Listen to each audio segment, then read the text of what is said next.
Sa isang paaralan, may lumipat na isang estudyante na nagngangalang Ella. Siya ay mabait, mahiyain, at higit sa lahat, siya ay isang matalinong bata. Magandang umaga sa inyo. Ako nga po pala si Ella. Masaya akong makilala kayong lahat. Ngunit, kung gaano kabait si Ella, may dalawang magkaibigan na saksakan ng inggit sa kanilang mga kaklase na nalalagpasan sila. Ayaw kasi nilang may nakakaangat sa kanilang dalawa. Ito ay nagngangalang Jade at Ian. Balita ko, matalino daw yung bagong lipat. Sa tingin mo ba malalagpasan niya tayo? Hindi ako papayag doon. Isang araw, may kaganapan ng kanilang paaralan at isa si Ella sa kasama sa paligsahan ng pagguhit. Dahil doon, nainis ang magkaibigang Ian at Jade at naisipan nilang sirain ang kagamitan ni Ella para hindi siya makasama roon.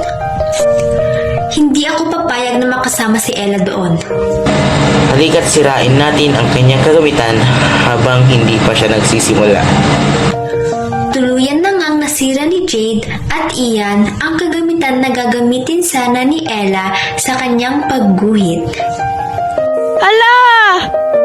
Hindi na po ako makakasama sa paligsahan. Dahil may nagsira po ng aking mga gagamitin. Paano na yan? Ano nang gagawin ko? Sino nagsira nito? Umuwi na may halong kalungkutan at pagtataka si Ella dahil hindi niya nalaman kung sino ang nagsira ng kanyang mga kagamitan. Masaya na maumuwi si Jade at Ian dahil natamo nila ang gusto nilang mangyari. Sumapit ang araw ng kanilang pagsusulit at nang sila ay natapos, pinauwi na ng kanilang guro ang mga estudyante. Ngunit, nang makaalis na ang guro sa silid-aralan, pumasok si Jade at Ian. Hanapin natin ang pagsusulit ni Ella at punit-punitin natin, sa ganon ay wala siyang makukuhang grado. Siguraduhin mo lang na hindi tayo maghuli dito.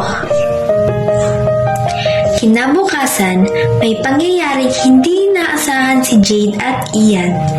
May nakakita pala sa kanilang ginawa sa papel ni Ella at sinumbong ito sa kanilang guro. Dahil doon, inamin na din nila ang totoo na sila ang nagsira ng kagamitan ni Ella noong paligsahan ng pagguhit. Inamin din nila na ayaw nilang may nakakaangat sa kanila kaya ginagawa nila ang mga bagay na iyon.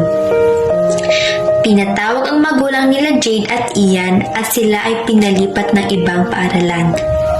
Hindi lahat ng katotohanan kailangan patunayan. Hindi rin lahat ng kasinungalingan ay kayang pagtakpan. The truth is still the truth, even if no one believes it. A lie is still a lie, even if everyone believes it. If we could only testify to the truth as we see it, it would turn out that there are hundreds, thousands, even millions of other people just as we are, who see the truth as we do and are only waiting again as we are for someone to proclaim it. The kingdom of God is within you. Tayo ay maging totoo sa ating sarili at huwag tayong mainggit sa kakayahan ng iba dahil meron tayong sariling kakayanan. Mukha at gusto mong pumuti ito? Ito ang solusyon dyan. Gumamit na ng Magic Snow Soap. It can remove dirt and oils from the skin. It can also prevent acne and pimples. Ano pang hinihintay mo? Halina't subukan ang Magic Snow Soap na maramdaman ang magic sa iyong mukha. Kaligtasan natin ang prioridad ngayong may pandemya. Kaya naman, uminom ng Kalamanzing! Kalamanzing, Kalamanzing, Kalamanzing. Ito ay masagana sa vitamin C, papalakas ng immune system at ito ay number 1 sa pagsuko sa mga viruses. Ating lalamunan, may ibo, o sipon? May solusyon ako dyan. Mag-lemonade juice.